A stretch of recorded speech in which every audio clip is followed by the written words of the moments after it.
The holiday season is in full swing, and if you're wondering what it's like to be dining at one of the most popular buffet brands in the Philippines this time of year, let me show you. This is Four Seasons, a hot pot and cooked food buffet by Vikings Philippines. The buffet area spans the entire left side wall, a portion of the back is the bar and some function rooms, while the bread and dessert station is at the front right side. From there, the rest of the open space is allotted to chairs and tables, and the glass doors you see on the right are dedicated to the rest of the function rooms. Let's visit each of the buffet stations, starting with the one that's closest to the entrance, the display of sliced meats and assorted balls for the hot pot. I noticed that some items weren't on display and I had to ask the staff behind the counter to get some ingredients for me, like those mozzarella cheese balls and raw shrimp. Those are still part of the Eat All You Can menu and you can come back multiple times to get more. So guys, it doesn't hurt to ask. Right next to that is the raw seafood station. And going back to the discussion of hot pot, Vikings Philippines is also the company behind Tongyang and Meat Together. If you're wondering what their differences are, Tongyang was the original hot pot concept of Vikings, and it's actually very similar to Meat Together in terms of menu items and buffet layout, with Meat Together being marketed as a trendier version with a somewhat Korean-themed samgyeopsalan aesthetic. Across from the meat and seafood hot pot stations are the sauces and vegetables.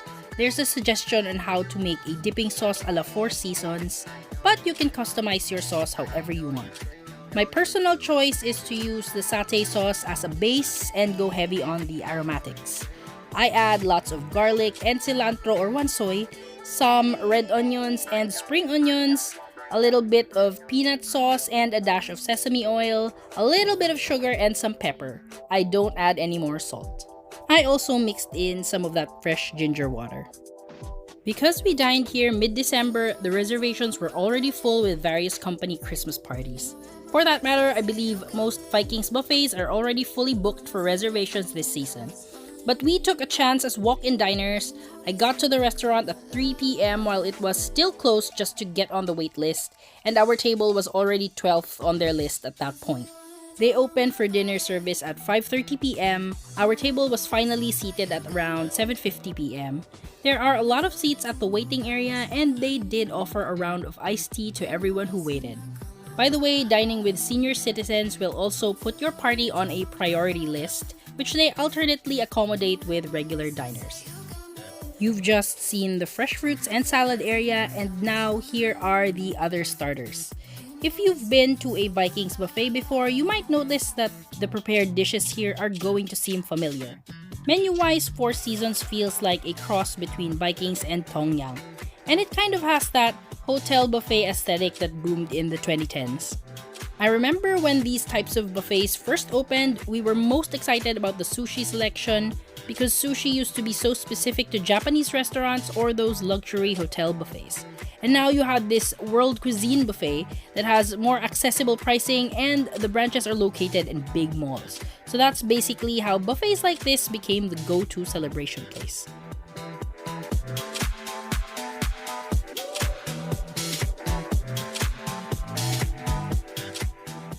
Surprisingly, there's an area with some pickled dishes. This is the pizza station. The most obvious challenge with peak season dining is how refills for dishes are slow to come out. Note that this was past 8 p.m. already, but since the place is still jam-packed, you really have to adjust your expectations with certain dishes that you might be excited to try. The bussing of used plates also took a bit longer, though this is understandable given the circumstances. Luckily, the carving station still had a lot of cooked meats ready.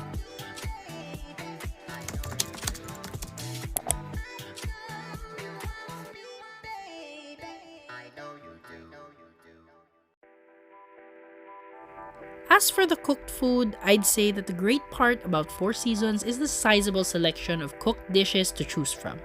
Here you even have tteokbokki and fish cakes. So if your party has several guests who don't want to try the hot pot, there's still plenty of food to choose from, though I noticed that a lot of the cooked food in the back are Chinese themed.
You can find the bread station in the dessert section.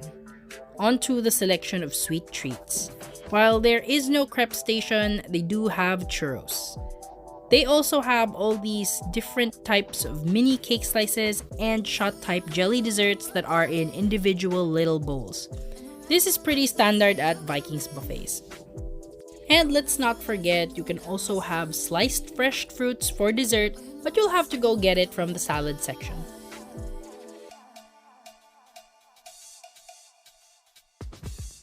More mini desserts here. They also put some frosting on mini croissants. And then let's head over to the ice cream section. They had 3 flavors available at the time: ube, chocolate, and cheese. From there, you could also concoct your own halo-halo because they even have a crushed ice maker in addition to the little toppings.